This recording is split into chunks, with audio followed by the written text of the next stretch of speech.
Hey guys, Colby from Muffler Tech coming to you again, and I'm going to do another video yet on the Corvette C8. This is basically addressing some of the questions and comments that came up from the last video I did on the Corvette C8, and that was, which by the way I'll attach it in the description below if you'd like to watch it, but it addresses why the exhaust system for these cars costs so much money. Specifically if you're used to having some of the older genres of the Corvette, and why the now mid-engined format of this car changes how much it costs and how long it takes to install it. So today we are installing a Borla Atak system, a little bit different than the video that I had done before, which featured the Fab Speed. We're a dealer for both very good products, a little bit different sound, but overall pretty similar results. The point of today's video is to give you an actual idea of what it takes in real time to put one of these systems on. So this video is going to kind of compartmentalize and show you different parts of the install, and we're going to time stamp exactly the amount of time we're at in each point of the install, and then give you a total amount of kind of hours expected as far as what an install looks like on a Corvette C8 exhaust system. All right, so the timing I'm actually going to include putting the vehicle on a lift, just so we have some actual measurement of what this takes. You cannot do this without putting the vehicle on a lift because you have to take the rear tires off. So here's where we're starting at 12:35, and we'll keep track as we go. All right, we're at the point where we got the rear bumper off. And I'll just give you a quick overview here. We also have the trunk part and the trunk panel out, so we can get down there onto those exhaust pipe bolts there and there. That's the airbox, by the way, if anybody's interested. And you can see what it looks like here without the rear bumper on. Obviously the rear wheels are off. Take the fender liners out, and we are ready to start taking the stock exhaust off. Let's go ahead and get a time. Travis, where's your phone? So 1:54 is basically at a point now where we start taking the exhaust off the car. Okay, stock muffler is out of the vehicle. See it here? And we're going to get a time on that. There you go. Okay, we're just finishing up getting the mufflers on the car. The Borla Atak uses a center heat shield that covers up the center where the pipes cross over in each other. Kind of hard to see there with the heat shield on, but that takes some time because you have to line up. Let's see if I can show you here. There's some clamps in there. Let's sort of see one there. Those clamps clamp the mounts to the pipes, and then these have little Allen bolts like that guy right there that bolt to those clamps. All that stuff's got to be lined up and dialed in so it doesn't rattle and everything fits. So that took some time. What time you got there on your phone, Travis? Okay, 4:31, and we're gonna call it a night. Get the bumper on the car tomorrow. Show you what kind of time frame that gives us. All right, good morning, everybody. It is 9:12, and we are going to start the bumper and reassembly of this C8.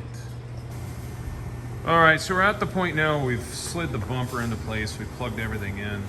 And this is one of the things that a lot of people don't take in consideration what it takes for time, and that is the tip alignment. So Borla does a very good job in manufacturing their product, but if you look at how close this tip is here to the bodywork in this clearance area, that is obviously too close. That's going to be a problem in usage. But also it doesn't match this side. And even this side here is a little bit closer than what I'd like to see. But you know, we are as a shop not just concerned about the functionality of this stuff, but the aesthetics when we go to put one of these together. So the clock is still running, and we are going to mess with the adjustment to get these tips in the right place. Little side note on this, guys, just to show you something kind of fun that we've been doing on these cars and many other high-end cars, is we redid the calipers. So this car came from the factory with black calipers, and we went ahead and redid them in the Rapid Blue, which color matched them to the car. We think it gives the car a little bit more of a visual presence, a little more exciting, kind of get your eyes down to those the wheels, and kind of highlights a little bit more of the mechanical nature of the car. Okay, well, there you have it. That's the total time it took us here at Muffler Tech to do the install in the C8, and just to cover a few things, kind of enclosure. One of the things that needs to be done to the C8 anytime you do an exhaust system that incorporates the valves getting changed out, the valves meaning the AFM and the NPP. The AFM is the active fuel management valve that opens and closes depending on what the car is running on, the 4-cylinder or 8-cylinder mode. And the NPP, of course, controls the difference between the touring, sport, and track modes, speaking to exhaust volume and when those flaps are open. So when those come off the exhaust system and go on a new exhaust system, such as the Borla or the Fab Speed or some of the other brands that we also do here, the valves need to be relearned. They have come off of the factory system, gone on to this one, and the car doesn't know where they're located, speaking to their open and close. So the car throws a check engine light, which actually doesn't interfere with the operation of the exhaust system, speaking to the valves or anything else, but that check engine light is on, which is obviously annoying. We don't want that. It also prevents the car from using other features such as remote start. So that does need to be sorted out once this is done, and that is part of the consideration of the install of an exhaust system on one of these cars. The other thing I wanted to cover too is we obviously aren't doing this as a race, meaning we're not trying to get this done as fast as we possibly can.